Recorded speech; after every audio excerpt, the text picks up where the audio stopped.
So, Just to say that was a pause. it really does feel like the end times. Halo's coming to PS5. We skipped another week because I wanted to enjoy Halloween. And I had a mild technological meltdown. That too.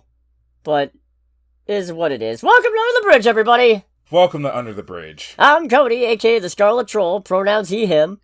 And I'm Greg, aka Greg, also pronouns he, him. And this is our podcast where we talk news of the pop culture variety and also doomsday. Sometimes comic news, sometimes gaming news, pretty much always movie news, and also pretty much always a movie review. So make sure to ring the like button, smash that bell, and share the video around if you're that sort of thing, because it really helps us out, and we appreciate it. Where are we at this week?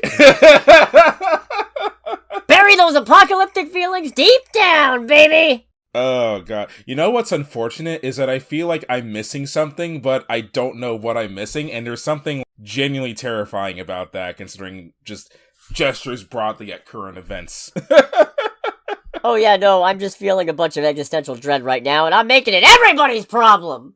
Is it about how the NASCAR Cup Series playoffs is f***ing stupid, and it basically ruined the entirety of last weekend? Not even a little bit, but thanks for that. Okay. Just thought I'd ask. Yeah, I just needed another piece of misery. Oh, please, you don't give a f*** about NASCAR. Right, I don't, but it's good to know there's something else in the world going horribly wrong. Well, it just bothers me and my circle of interests in particular. That's fair. You know what bothers me? Oh God, how much time do we have? Yeah, that's true. But specifically this week, Johnny Depp as Ebenezer Scrooge. Ooh, I hate that I like the sound of that. That makes one of us. Real. You just hate it, I assume. I am not a fan of this idea, which is kind of a shame because Ty West is directing Ebenezer: A Christmas Carol, with Paramount apparently in negotiations to distribute it. Is this his first major role since the trial? I think so? I guess it was the last major thing. Yeah, it's like, for sure this is gonna be like the last major role he's had since his trial. What was that, 3 years ago? 4 years ago? I forget. Who even knows at this point? I'm not gonna get into it because that was a whole messy thing, from what I could tell on both sides. Don't be a creep, kids. Don't be a creep. Don't be a creep, adults. Yes, don't be a creep, anybody. Yeah, the Justin Baldoni lawsuit got dropped. Oh, did it now? Yeah, he missed the deadline, apparently. Nice. But Lively's lawsuit, I think she's got some kind of countersuit. I don't remember what it was for, it's just a footnote. But as long as I had the excuse to bust out the jingle, you know. Don't be a creep. Dumb motherfucker saying nice pulls about him. Folded under zero pressure, by the way. Like a house of cards, like a cheap suit. Folded in like time and space around the particle accelerator. I don't know what a particle accelerator actually does. I'm assuming. We're spitballing a little bit. Fun reminder, Johnny Depp was also in Sherlock Gnomes. He was? He was Sherlock Gnomes. Okay. I don't like how referencing Sherlock Gnomes has become something of a running gag for me. But here we are. But that's a you problem, boyo. I never even saw Romeo and Juliet, but I saw Sherlock Gnomes. Hoo boy. So Johnny Depp as Ebenezer Scrooge. Oh yeah, that. I mean, I'm much more looking forward to Robert Eggers' Christmas Carol starring Willem Dafoe, if I'm being 100%. You can't tell me Willem Dafoe as Ebenezer Scrooge doesn't just tickle something inside of you. I mean, to be completely honest, that would make, even though I don't hate the idea of Johnny Depp as Scrooge, Willem Dafoe as Scrooge makes significantly more sense. Right? Beautiful. Yeah. Just imagine Willem Dafoe with the most manic Green Goblin-esque grin you can imagine going, God bless us, everyone, Spider-Man! No, it is I, sir, who decides the Christmas greetings. Ah! No, my good spirit. I go out on my own terms, and then he just shoots himself. Oh, God. That was fun. God, I love Willem Dafoe. Right.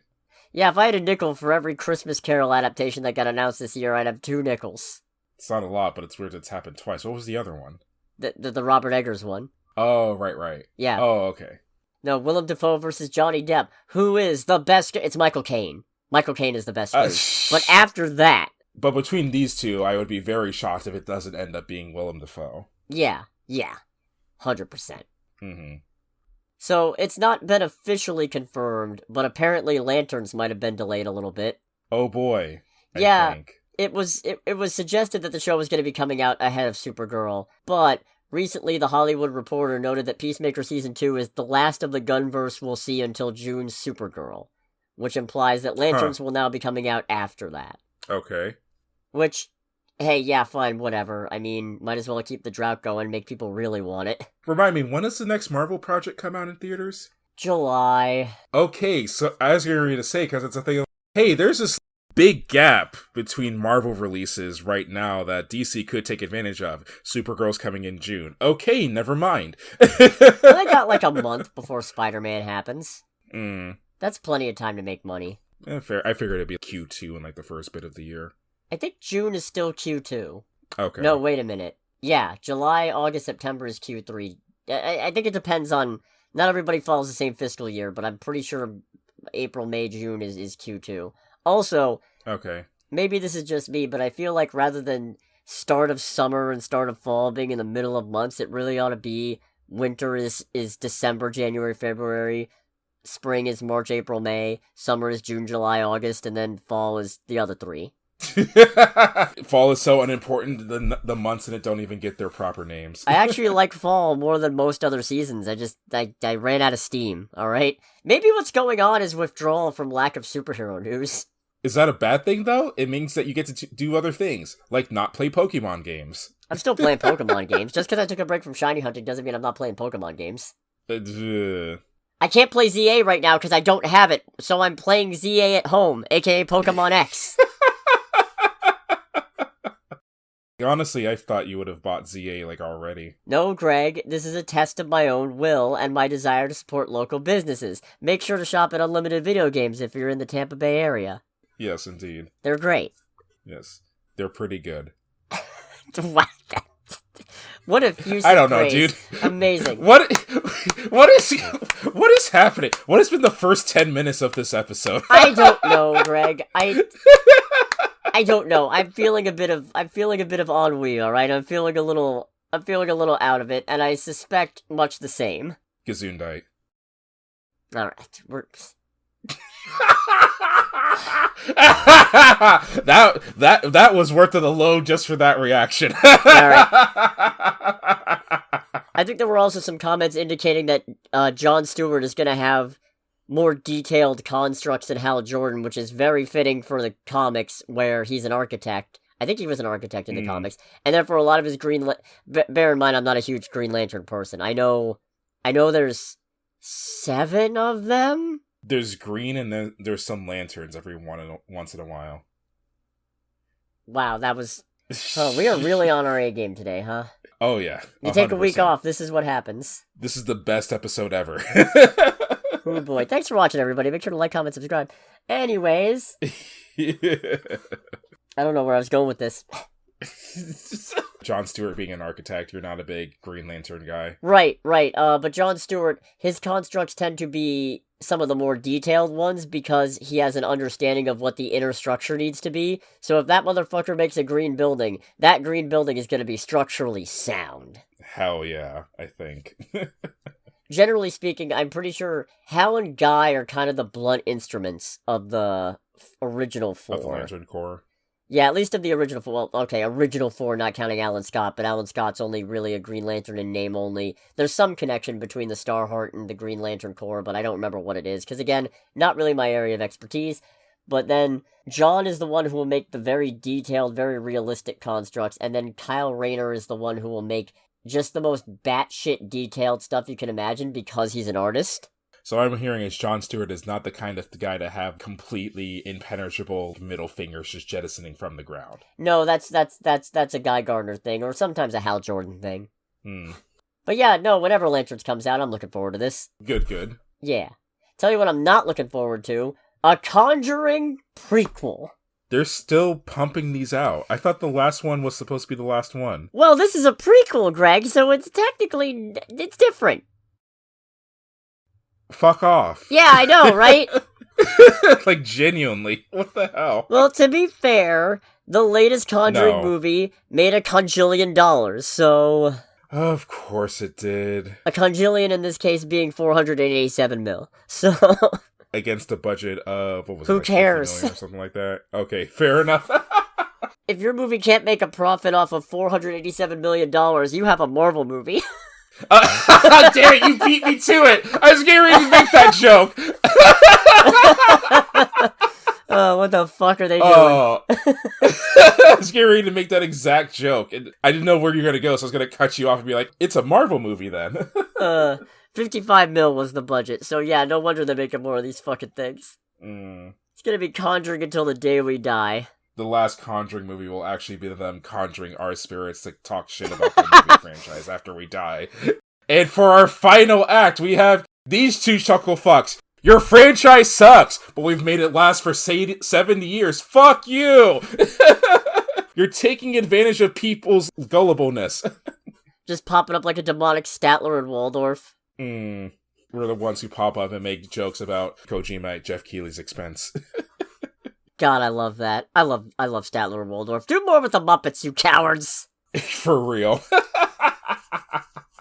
But no, it's not currently established whether Vera Farmiga and Patrick Wilson are coming back. I'd assume not, because prequel?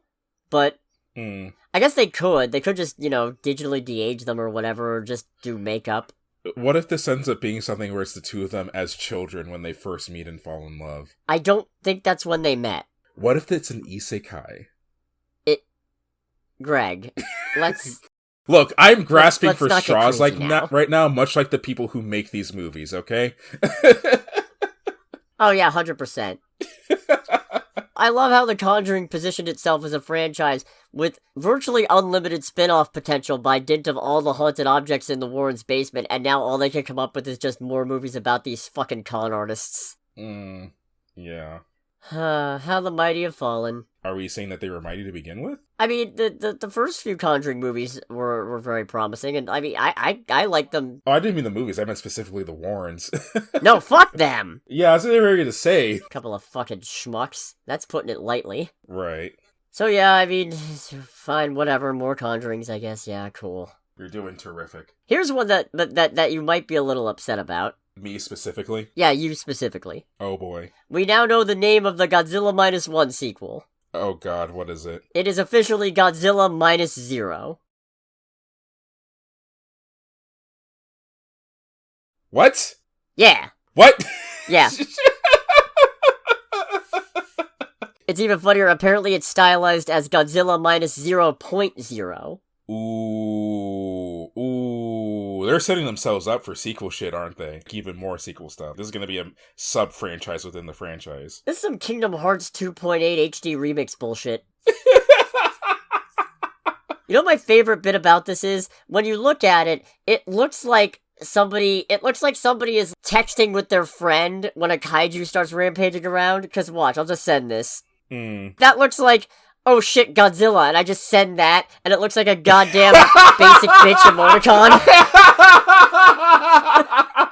I didn't think about it like that. Oh no. Hold on, is there like an official... Hold on. It doesn't look like that in the official title card, it just looks like that when you write it out. The official title card is still kinda dumb. Yeah, actually, you know what? That just says goo. There's a wonderful picture that I found that I don't think this is an official picture by any stretch, but I am going to send this to you so you can see, if Discord allows me to, since Discord has its fucking limit on picture sizes and whatnot. What's the next Godzilla? Goo! Goo! Oh! Oh, that looks fucking dumb. All of downtown Shibuya is radioactive goo now. Jesus Christ. Just add a D at the end. Good. This is good food. Godzilla -0.0. Brought to you by, I don't know, insert... What's the meat one? Like the meat subscription service you get sent to your house. Butcher's Box? Yeah, sponsored by Butcher's Box. That would actually... Ooh, that could... Oh, fuck, I hate that would actually work in a capitalist sense. I don't think Butcher's Box wants to be associated with the phrase, come get your meat goo. But they could be, and it would be great. Yeah, it's fine, I guess, whatever. Just, God, it looks silly. Yes. It's unfortunate because -0 for me. For whatever reason, my brain went to Ace Combat Zero, and I'm just hearing, like, flamenco guitars as boss music right now. Oh shit, it's Overlord Season 4. Oh my god. Da da da da da da. But no, potentially silly titles aside, very excited for this. -1 was great. Yeah, like us talking shit aside, Godzilla -1 was fucking great. I'm actually excited. Yeah, I'm sure this has a bigger budget, but I wonder how big the budget is for this. Because the previous movie, I think, had a fairly small one, if I remember correctly. Hold on. Yeah, mostly because, apparently they don't pay VFX artists very much. That's fair. I mean, no, it's not fair. Oh, is it now? Is it now? No. Pay your fucking effects artists. Pay your fucking everyone. Yeah, honestly, what did this have? This had a budget of at most $15 million, and it made a 116 at the box office. Yeah, no, great success. Yes, indeed. Why did I almost just go Borat? That's who that is, right? Or is that Bruno? Hold on a second. No, great success. Great success. Yeah, that's Borat. Okay. Why did I almost go Borat? I don't know. So, what would the sequel after this be called? Because we went from -1 to -0. I don't think they could call it -2 without it being stupid. Godzilla +1. He's at a wedding. And Mothra's the date. Yeah, Mothra's is +1.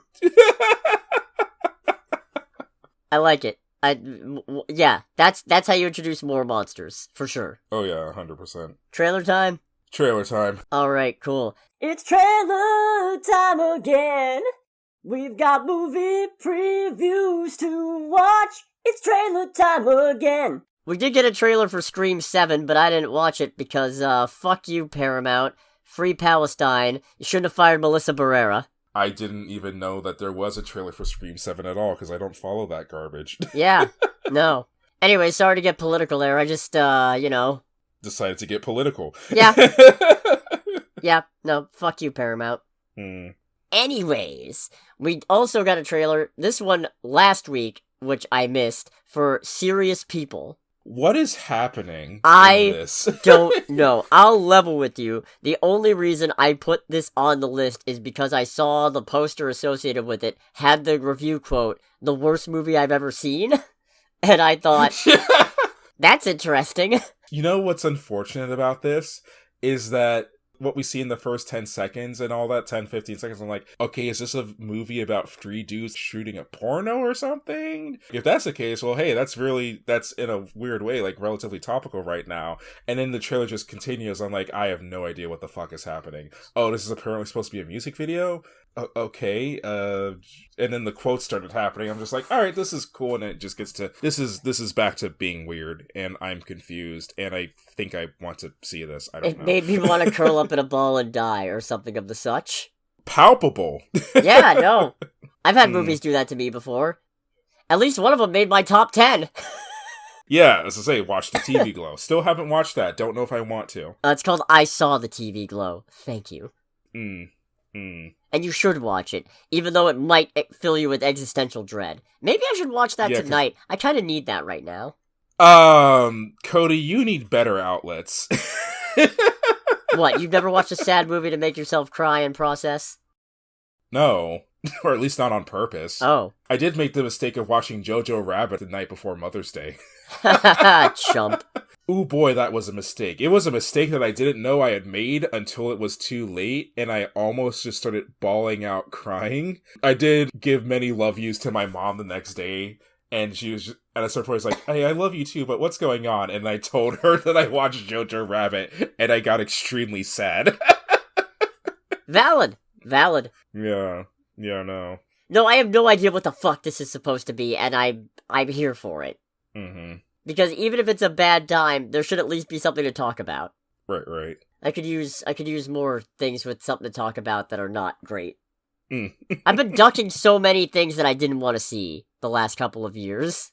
Oh, really? Yeah, because now that I'm only feeling obligated to really only see one a week, it's like, okay, what's the thing I actually want to see? Which I'm sure helps with stress levels a lot. Yeah, and then sometimes I go force myself to watch Strangers Chapter 2, but, Anyways, this one we saw in front of a movie a while ago, but the trailer is officially released for Fackham Hall. This is 100% up my fucking alley. Unlike Downton Abbey. Sold. Yes, sold. I was sold so hard and so quickly in this trailer. Right from the moment where they shoot a deer out of the sky and it falls on someone.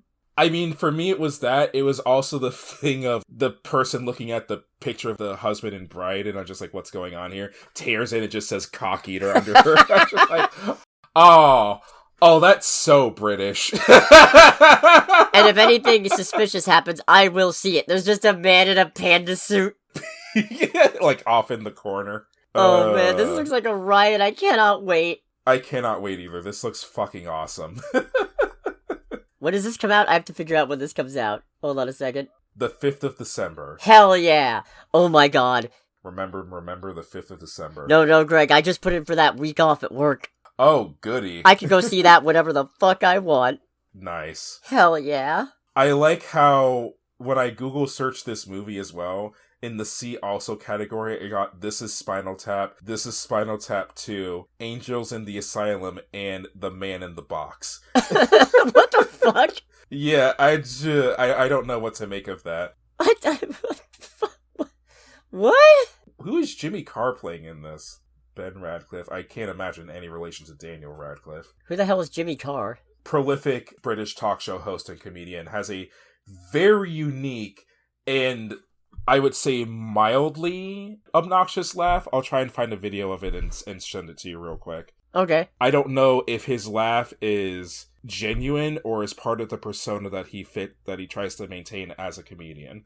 I know that part of his thing is kind of purposely trying to be a pompous asshole. Oh, that's always fun. Yeah. Thanks, I hate it. Yeah, you know, it's a thing of like, I kind of hate it too, but he's the only person who could pull off that kind of laugh. I'm not even convinced he does. It probably works in context. I don't know. Maybe it doesn't. Oh boy. But no, this is what movies were made for. Nice. I'm very excited. I cannot wait. This looks very good and very dark British humor, which I'm all about. Not even dark, just immature. Mm-hmm. I'm about it. It feels like, it's like, oh God, why am I blanking on it? Because this movie that we saw earlier in the year that we both fucking loved. Ooh. Hold on, let me pull up the tier list. Modern take on a comedy classic. I'm blanking on the name so hard right now. Modern take on a comedy classic. That we both really liked. Oh, Police Squad. Oh, Naked Gun. Yeah. Yeah, it does give me Naked Gun vibes. You know what? Kinda, yeah. Just a across the pond version of Naked Gun. If you wanted to do Naked Gun, but for Sherlock Holmes. Yeah, honestly, yeah, pretty much. But also with Downton Abbey. Anyways, let's talk box office. Let's do the box office. So, we did see the highest grossing movie this week. No, wait. No, we didn't. I did, a couple weeks ago, because it was Black Phone 2. Okay. $8.3 million domestic weekend, $61.7 million domestic total, $105 million worldwide total, like I said, $30 million budget, so good for that movie. Yeah, it's turning a profit. Yeah, I hope they don't make another one. It can stop here. Yeah. It can end here. And... You tell him, Tom Servo. No, apparently this was the worst weekend domestically of the year. Well, like for movies in general? Yeah. Really? And okay. I think one of the worst Octobers? Yeah, not fun. Not fun. Anyways, the movie we did see, Bugonia. Bugonia? I think it might be Bugonia. I don't know. I think it might be Bugonia. Well, it's a Greek term, apparently. It's an actual Greek term describing a phenomenon in which they believe that bees were created from cow carcasses. Not the bees. Not the bees. No, but Bugonia, I don't know how you say it. It took 5th place. Terrence. We're calling the movie Terrence now. Okay, we'll call it Terrence. I'm not going to stick to that. No, please, no. But for now, Terrence took in $5 million domestically this weekend. Since it had a limited release earlier, it's looking at a $6 million domestic total and $11.3 million worldwide. And its budget, 55 mil, upwards of. 40 mil of that went to Emma Stone. At least. I don't know, because Jesse Plemons is also in it. Oh, fair. I could imagine she's like, all right, you're going to cut my hair off. I need like this much. And this week, I'll say, we have kind of an absurd situation where I have a movie that is almost definitely not one of my favorites of the year, but I'm gonna put it in This Is Cinema anyway. Yeah, we were discussing that as we finished the movie. You had a great time actually at the end of this. We'll get to it. But oh yeah, for a little bit of context, it was me, Cody, and a mutual friend of ours, Anthony. Me and Anthony had a very, very, very visceral reaction to the end of the movie that Cody very much enjoyed. God, I feel like it's... The odds that I spoil anybody by saying what I'm about to say are slim and none. If you don't want any spoilers, what I will say is, I like this a lot, but I'm mostly giving it points because it's a remake of a movie that I really enjoyed, and I feel like it is in the weird spot where despite portraying the source material in a different way that veers away from what I really liked about the original, or at least what I remember liking about the original, because it's been a few years, I feel like this is a remake that justifies its existence by going in that different direction, but still actually managing to capture the spirit of the original. So, I really liked it. And if you don't want any further spoilers, go watch it. For very minor spoilers, this is an English language remake of the 2003 South Korean film Save the Green Planet. And I think it's a pretty faithful one at that.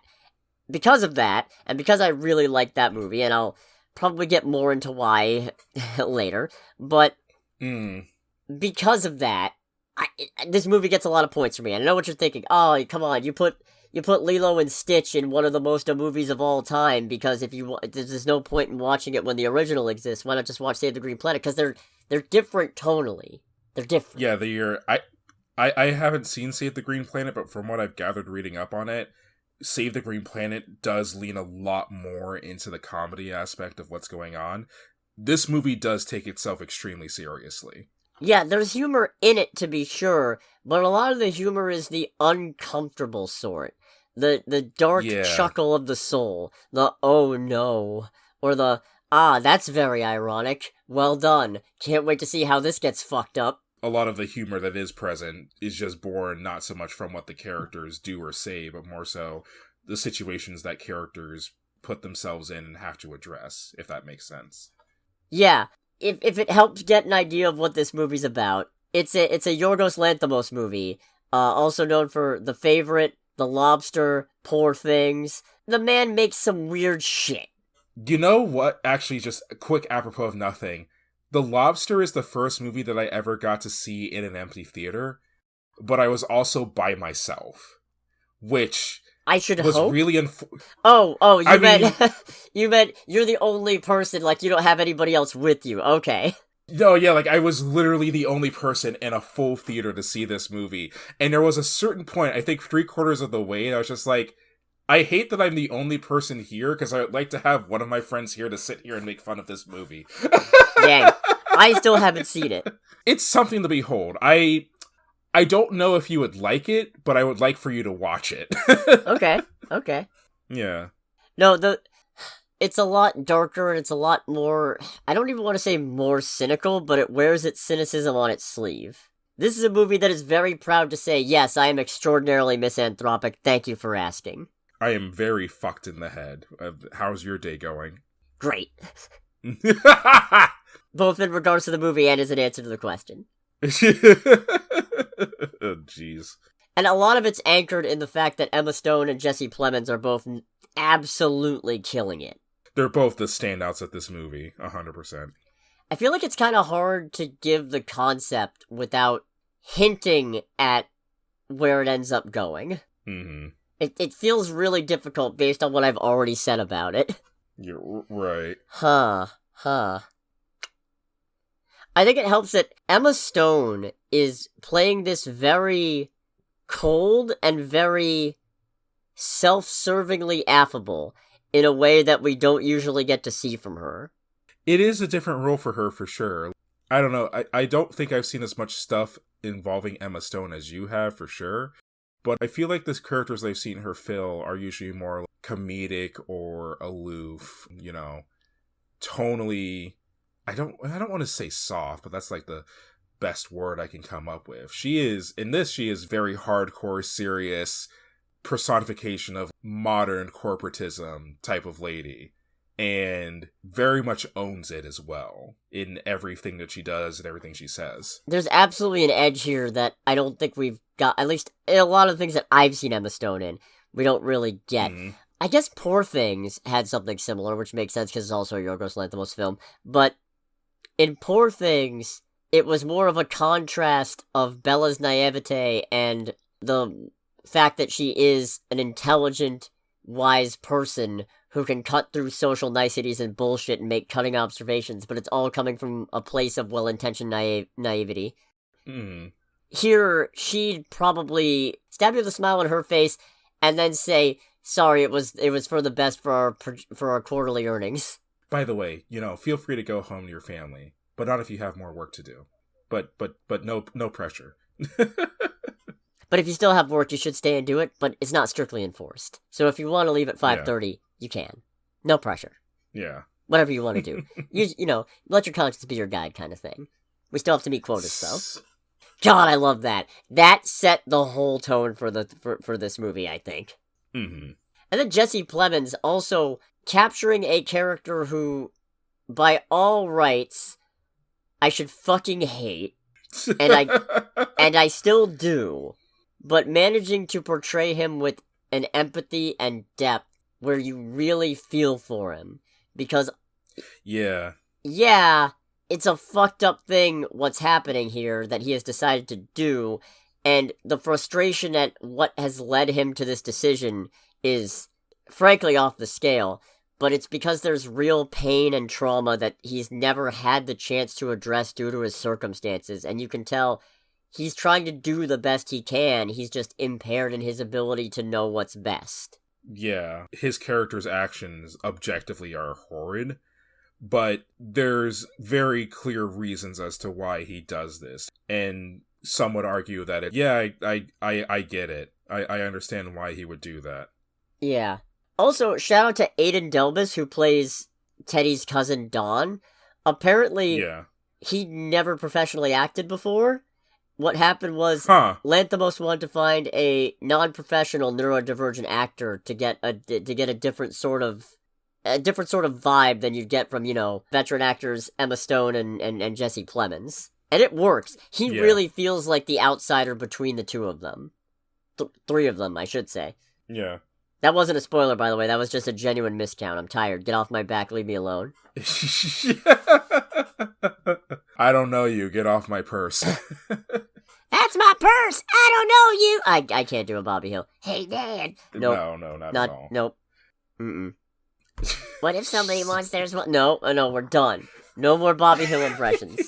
Hank, the government's turning our kids into squids. That's even worse. My Dale Gribble's worse than my Bobby Hill. I forget the name of the character in, the reboot of the series that he's talking to, but my manager showed it to me, and it just, lives rent-free in my head, because I have had conversations where I'm just like, Dave, I love you, but that might be the dumbest thing I think I've ever heard you say. Nice. Also, the score in this is interesting. The music in this is... interesting is the correct word, honestly, because this is not a very music-heavy movie by any degree, but the music that is present serves a purpose in the movie. It serves to make the movie better. But a lot of times the purpose is at odds with what you'd expect. There will be very loud, grandiose, sweeping music playing over something that is mundane or even horrifying. Yeah. Honestly, I at a certain point, I felt like the music was doing a good job in helping maintain a lot of the tension in the movie, in the moments that it was used, especially the crazy grandiose thing, because there are certain moments where something really insane happens in a very short period of time, and you don't really have a moment to kind of get your thoughts together right then and there. And then there's just this sweeping, loud orchestral music that just transpires during those moments that I think just makes it harder for you as an audience member to really get your thoughts together on what just happened. If that's what they're going for, whoever made the music did a phenomenal job with that. No, I'm sure that off-putting vibe, in the sense that it doesn't quite sync up at points, is exactly what they're going for. It's supposed to keep you on your toes, catch you off guard, knock you off balance, because this movie's really good at that. Oh, this movie's very good at that, indeed. I will say, 2025 being what it is, this hits a lot harder with the direction they've chosen to go. It also makes the message at the end odd to me. Yeah. In the sense of, okay, I would have been mad if you changed it, but the allegory feels like it's different. And I feel like to get into it anymore would be a spoiler. Yeah, just a little bit. I don't know, what do you think? Should we go in a spoiler section? Yeah, might as well. I can't think of anything else major to bring up. Cool. On the subject of should you go see this? Yes, 100%. Oh, yeah. It's kind of hard to say whether you should watch Save the Green Planet first or not. If you want to watch this and then go home and watch Save the Green Planet immediately after, that might be good. Because on the one hand, I feel like you should probably watch Save the Green Planet first. On the other hand, Save the Green Planet is going to get you pretty much spoiled on what's going to happen. Yeah, I haven't seen Save the Green Planet, but would definitely say watch Bugonia first because of just genuinely how good this movie is, and then go back to the original source material. Yeah, if you can make like a basically double feature out of it, that's probably optimal. Yeah. Then again, I feel like Save the Green Planet got more intense at points than I'm giving it credit for, and it's not going to work as a palate cleanser as well as my memory tells me it is. I probably should have rewatched Save the Green Planet before this, but I work Sundays and Mondays, so good luck there. But if you don't want to get spoiled on Bugonia, make sure to click away in 3, 2, 1. Alright, the premise of this movie is that... is ridiculous. Yes, it's ridiculous.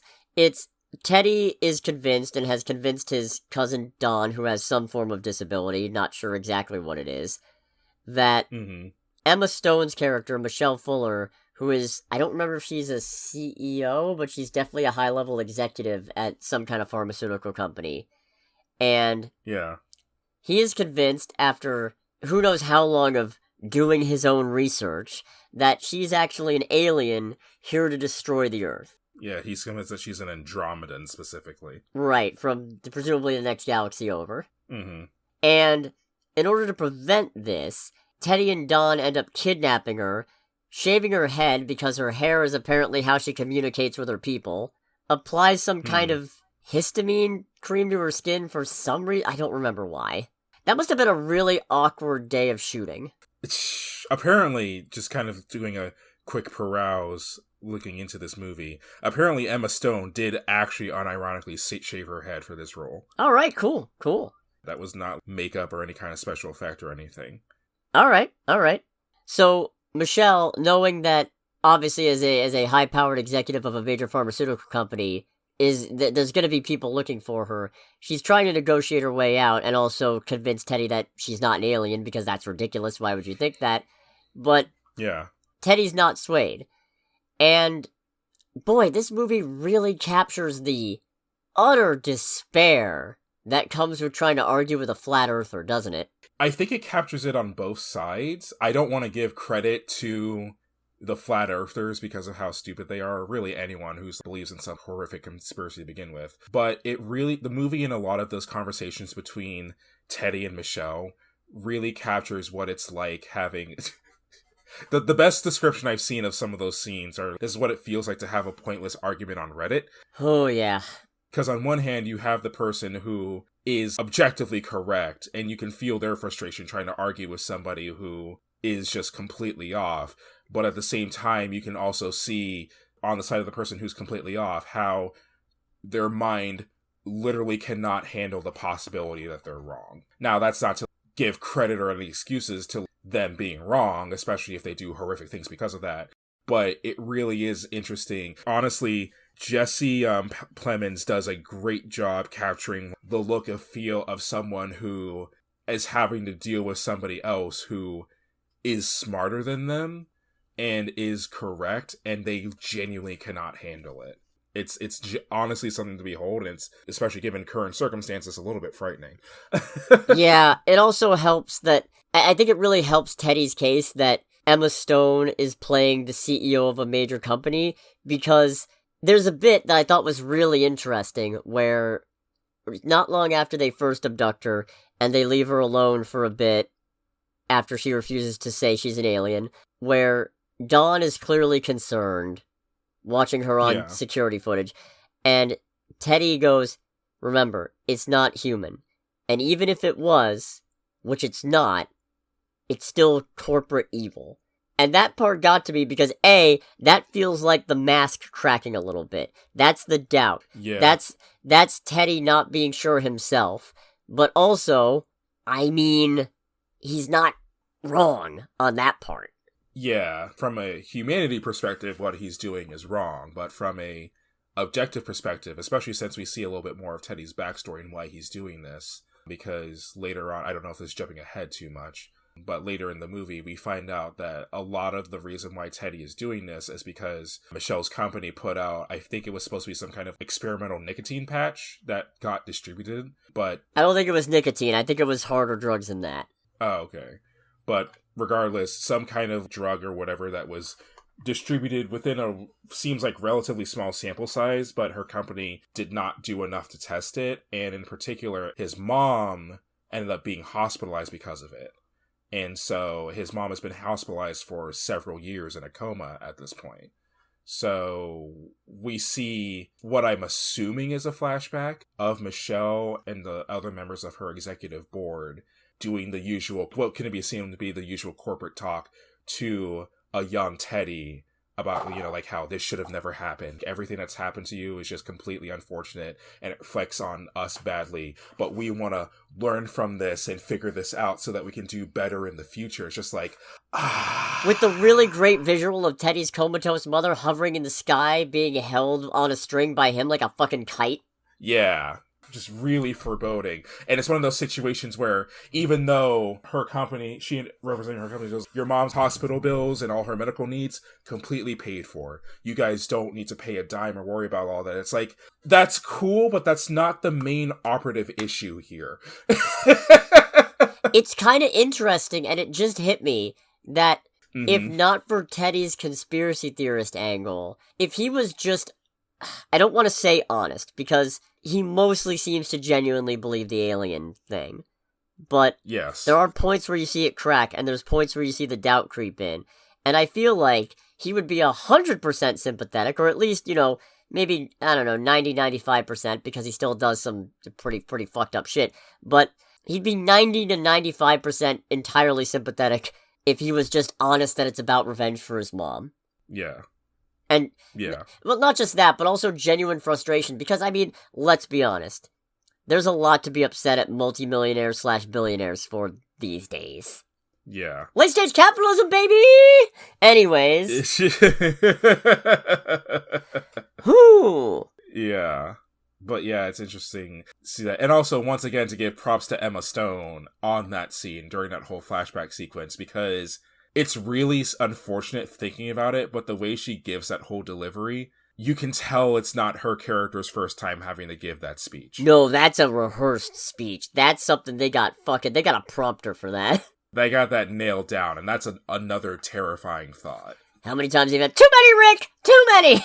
Yeah, 100%. I don't know why I went Rick and Morty right there, but it is what it is. So, the idea is that Fuller can only be beamed up during the lunar eclipse, so Teddy wants to negotiate for the Andromedans' withdrawal from the Earth. And Emma Stone, understandably, keeps vehemently denying being an alien. Eventually, Teddy becomes convinced that she's royalty after a very gruesome electrocution scene. Oh, yeah. Which you actually don't see a lot of, but you hear it. It's very much one of those things where your brain does a very good job filling in the blanks. Yeah, between how they're clearly drawing so much power that the lights in the house are flickering, and if that's Emma Stone doing the vocalizations there, holy shit, good for her. Yeah. Oh, yeah. Well, not good for her, but, you know, good job. Mm-hmm. But after that, he starts trying to be more civil because he's convinced that she's either the Emperor or related to the Emperor. Because, well, I mean, crazy. But as it goes on, Fuller's veneer starts to crack and she exposes that, yeah, she is a pretty nasty piece of work. Yeah. which, okay, so, despite knowing how the original movie went, when she and Teddy are getting into an actual scuffle, and she goes, "You were never gonna win, because you're a loser and I'm a winner, and that's fucking life." That actually shook me for a bit, and made me think, oh, maybe they're gonna do a swerve on the ending then. Oh boy. You know what? For a little bit of extra context for the audience, there was a point a little bit after that too, where I leaned over to Cody, completely forgetting that he saw Save the Green Planet, or I just went, it'd be really funny if it turns out that she is an alien during this whole time. And to rip the Band-Aid off, the big twist of this movie is that she is in fact actually an alien. Oh, did I jump ahead too far? A little bit. Oh, I'm sorry. No, it's fine. Might as well get to it. No, the big ultimate twist is that Teddy was actually correct. Well, yeah, and it's crazy because there are he very much was not correct on everything. The movie makes that very clear, but there were a couple small things that he was right about. Like the whole thing of him shaving off her hair because her hair is like some form of GPS to her mothership. Actually correct. The render that he did, what he thought the spaceship looked like, was not too far off. And in particular, him theorizing that she was of royal blood was not very far off. And it's crazy too, because at a certain point, so to kind of jump back a little bit too, through various circumstances, a lot of which, one particular I'm not going to mention because it is one of those, you have to see the movie to see it. Michelle basically gives a alternate version of her story in terms of her being this alien queen in an effort to get Teddy to like basically release her. And this culminates in, oh god, no, I don't even want to give that one away just because of how crazy it gets. There are some scenes in this movie you really have to see to believe. Let me put it that way. Oh yeah, 100%. But there's a lot that kind of builds up to the end of the movie that really made me go, okay, yeah, there's no fucking way she's an alien. Like, that's, like, everything that's happened, that would be ridiculous. And then... The speech she gives is fucking ridiculous. Like, it's so absurd. But it's also extremely well done. It's delivered with conviction. Yeah, it's honestly a bit that makes me go with, not that I ever doubted Emma Stone to begin with as far as her acting ability, but she still has it. 100%. Undoubtedly. Hmm. But, so the fact that Teddy is right kind of makes me feel a little weird about this movie, because in this current age of fake news and science denying and just a bunch of alt-right pipeline dipshits, and also some far left, I mean, you know, there's biases on a bunch of sides, but I mean, just, there's a clear parallel here. And yeah, getting the people who go vaccines cause autism and giving them any kind of legitimacy, even as a metaphor, don't know how I feel about that. Yeah, the movie very clearly, for like most of its runtime, draws a lot of parallel with modern discourse on major current events. Some of the debates between Teddy and Michelle in particular, like I know I touched on it earlier, but they really do mirror what it feels like major, genuine, life-altering discussions are being had now. Makes it feels like what it sounds like. The garbled mess of a sentence as that was just now. So that was the thing of like, all right, there's definitely some current events inspiration going right now. And the ending, while being something to behold for sure, does kind of make that part harder, if that makes sense. Yeah, I will say, maybe it's meant to be a representation of, I don't know, not to put too fine a point on it, not to get too deep in the weeds here, but a lot of conspiracy theorists going, yeah, there's a bunch of upper-class elite pedophiles infiltrating the government, and we're all sitting here going, yeah, go on, and they go, and it's lizard people, and we're just, no, it's the dipshit who's right in front of you, saying he knew Epstein! Close. You were so close, you were right there! It's the meme of Patrick Starr talking to, oh god, what's the Man Ray with the wallet, yeah. Yeah. It's like that, but on a literally global scale. Yeah, no man, The evil corporate CEO doesn't need to be an alien killing the planet. They're just a greedy, rich fucking asshole. There's no big conspiracy. You're not the fucking hero. You're just another cog in the machine, and every time that you steer the discourse away from the truth, you're making it harder to actively remove the assholes making things worse. Okay? Yes. Because now we have to argue with you about Grand Counselor Marmor and Grand Counselor Mama. Watch regular car reviews if you get the chance. It's good stuff. Yes. Today we're reviewing a 1989. This isn't a car. Oh God.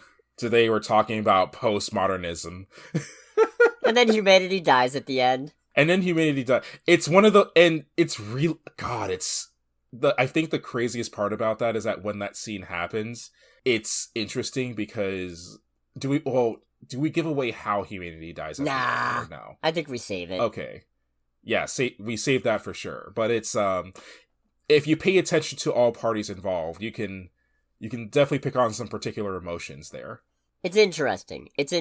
You definitely, even when Fuller is still ostensibly lying, there's truth in there. Like when she says that humanity has been so corrupted by greed and violence that it bled through to her. Yeah, there's clear demonstrations that that's the case. Yeah, 100%. And it just takes on an extra layer once you find out, oh, wait, actually an alien. Huh.